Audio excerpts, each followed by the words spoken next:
मैं अपनी बात रखूं उससे पूर्व ग्रामवासी जो हमारे बहुत ही आदरणीय हैं, जिन्होंने मुझे यहाँ बुलाया, उनका और हमारी माता बहनों का बहुत बहुत धन्यवाद, बहुत बहुत आभार, चरण वंदन।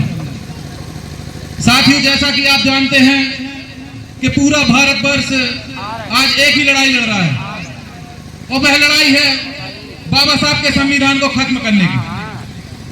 उस संविधान को खत्म करने के लिए लोग लड़ रहे हैं और हम देख रहे हैं, हम उनका सहयोग कर रहे हैं, हम उनके नारे लगा रहे हैं। आज मैं बात सिर्फ और सिर्फ संविधान की करूंगा, आज बात मैं सिर्फ और सिर्फ वोट की करूंगा। यह राजनीतिक मंच नहीं है, लेकिन बाबा साहब की कुर्बानी को आप लोग समझें। मुझसे पहले शादी जो भी वक्ता रहे उन्होंने बताया होगा कि किस प्रकार से बाबा साहब अम्बेडकर ने अपने 4 बच्चों की कुर्बानी देके तुम्हें वोट का अधिकार दिया। उस वोट का अधिकार जिससे आप सत्ता तक पहुंच सकते हैं और उन लोगों को सत्ता तक पहुंचा सकते हैं जो आपका सहयोग करें, जो भेदभाव ना करें, जो छुआछूत ना करें, उन्हें सत्ता तक ले जा सकते हैं। लेकिन आज जब बाबा साहब अम्बेडकर 1930, 1931 और 1932 में गोलमेज सम्मेलन से 2 वोट का अधिकार लेके आए थे, लेकिन कथाकथित लोगों ने 1 वोट का अधिकार छीन लिया और आज हमारे पास सिर्फ और सिर्फ 1 वोट का अधिकार बचा है। और जो वोट का अधिकार बचा है वह किसके लिए बचा है? वह आप लोगों की स्वतंत्रता के लिए, आपके लिए, आपकी बराबरी, आपके हक अधिकार के लिए। लेकिन क्या वोट का अधिकार जो आपको मिला है वह पूर्ण रूप से आप दे पा रहे हैं? नहीं दे पा रहे। आप किसी न किसी दबाव में, किसी न किसी कारण से कहीं ना कहीं उस वोट को वेस्ट कर रहे हैं, बर्बाद कर रहे हैं। मेरी माता बहनें जो बैठी हैं, मैं उनको बता दूं, बाबा साहब अम्बेडकर ऐसे ही नहीं 29 डिग्री हासिल कर गए, ऐसे ही नहीं वो ये पूरे देश के, लेकिन बाबा साहब को उन्होंने पढ़ाया। आज जो कहते हैं ना कि हर पुरुष के पीछे नारी का हाथ होता है, तो आज हमारी माता रमाबाई नहीं होती तो निश्चित ही हमारे बाबा साहब हमें स्वतंत्रता और बंधुता और न्याय के लिए बराबरी का अधिकार नहीं दे पाते, ना ही इतना प्यारा संविधान बना पाते। आज बात हो रही है संविधान की। आप लोग जानते हैं कि उस संविधान के लिए बाबा साहब ने कितनी कुर्बानी दी। आज बात हो रही है वोट के अधिकार की। बाबा साहब ने किस प्रकार से आपके वोट के अधिकार को दिया और आज कुछ लोग इस वोट के अधिकार को छीन रहे हैं। साथियों, आपको याद होगा, एक छोटी सी दास्तां है, हमारी बहनों ने बताया होगा आपको, मैंने सुना है इनके मुंह से कि आज बाबा साहब जब गोलमेज सम्मेलन में जा रहे थे, जो आखिरी सम्मेलन था 1932 का, उस समय आपको याद हो ना हो लेकिन मैं बता दूं, उस समय जो बाबा साहब की अंतिम संतान थी, बाबा साहब के जो अंतिम पुत्र थे राजरत्न जी, जब राजरत्न जी खत्म हो गए और खत्म होने के बाद में जब उनका अंतिम संस्कार की बारी आई और गांव वालों ने बोला कि बाबा साहब आप कहाँ जा रहे हैं, उन्होंने कहा हम गोलमेज सम्मेलन में जा रहे हैं। जब बाबा साहब ने कहा कि हमें वहां जाना है तो गांव वालों ने कहा नहीं, आपको वहां नहीं जाना है, अपने पुत्र का अंतिम संस्कार करना है। लेकिन बाबा साहब के जवाब क्या थे? आपकी आंख से आंसू आ जाएंगे। उनने, बाबा साहब ने अपने बेटे का अंतिम संस्कार नहीं किया, बाबा साहब ने बेटे के अंतिम संस्कार में शामिल नहीं हुए, न गए।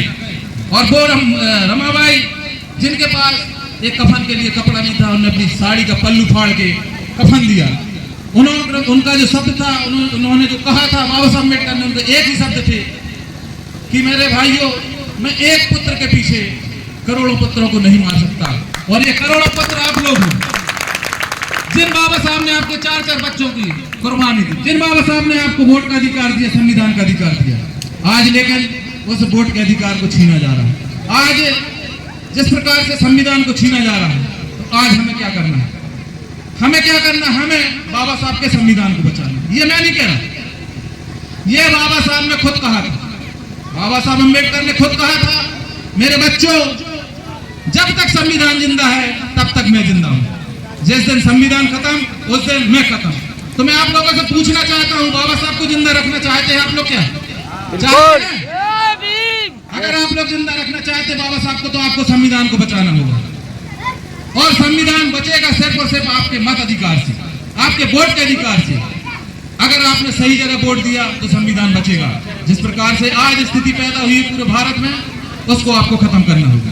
क्योंकि इसके बाद जो समय आएगा, इसके बाद में जो शासन आएगा, तब आपको ना तो वोट का अधिकार रहेगा, ना ही न्याय का अधिकार रहेगा, ना स्वतंत्रता का रहेगा। जितने भी संवैधानिक अधिकार थे सब खत्म हो जाएंगे। मैं आप लोगों से इस जयंती के माध्यम से आप अपील करने आया हूं और अपील करके जा रहा हूं कि अपने मत का अधिकार सोच समझ के करना। वोट डालने से पहले बाबा साहब को याद कर लेना, उनके 4 बच्चों की कुर्बानी को याद कर लेना। कौन आपके वोट की बात कर रहा है, कौन आपके संविधान की बात कर रहा है और कौन आरक्षण बचाने की बात कर रहा है। जो आपके आरक्षण बचाने की बात कर रहा है, जो आपके संविधान को बचाने की बात कर रहा है, तो हमें उन्हीं को वोट देना। हमें वोट उनको नहीं देना, हमें वोट उनको नहीं देना है। हेलो, हमें वोट उनको नहीं देना जो हमारे विरोध में है। साथियों, आप प्रत्यक्ष रूप से, क्योंकि ये राजनीतिक मंच नहीं है, मैं आप लोगों को समझा चुका हूं।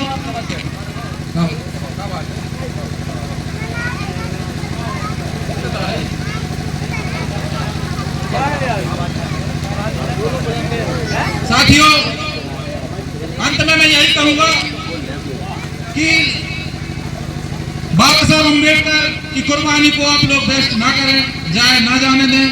और लास्ट में यही कहूंगा मैं, बोधिसत्व बाबा साहब अम्बेडकर की 134वीं जन्म जयंती पर आप लोगों को बहुत बहुत बधाई, मंगल कामनाएं। और फिर आऊंगा मैं इसके बाद में, मैं दीपचंद भाई से निवेदन करूंगा और आपकी समिति से निवेदन करूंगा कि एक बार फिर मुझे मौका दें गांव के बीच में बैठने का, ताकि कुछ चीजें ऐसी हैं जो मैं मंच पे नहीं बोल सकता। जो बाबा साहब ने कहा था, जो हमारे कैडर बंद हो चुके हैं, मैं जिस प्रकार से कैडर चला रहा हूँ, मैं चाहूंगा कि कैडर के माध्यम से इन बच्चों को शिक्षित करें, संगठित करें, संघर्ष करें, तभी हमारा संविधान बचेगा। जय हिंद, जय भारत, जय संविधान।